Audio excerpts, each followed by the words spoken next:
With the New Year's Eve welcome tradition barely a week away, kids wishing to join in the boom and bang noise-making ritual are eschewing fireworks and risky firecrackers for a safer and cheaper alternative.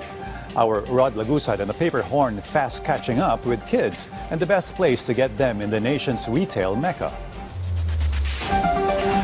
7-year-old Nathan, together with his mommy, headed to Divisoria this Christmas to buy toys. The money they used to shop came from the Christmas cash gifts received by Nathan. According to his mom, Rona, this was her child's request.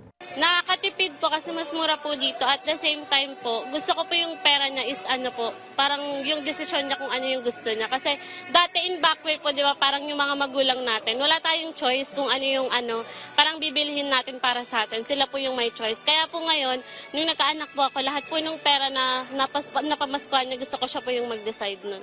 And even as the Christmas celebration is far from over, here in Divisoria, vendors are already prepared with the usual items to welcome the new year. Aside from Lucky Charms for the upcoming year, there are also many sellers offering noisemakers like torotots, which are safe and cheap alternative to make noise in welcoming the new year. The torotots being sold by Nancy are colorful and come in different sizes to choose from. Sa ngayon po, medyo laylo pa.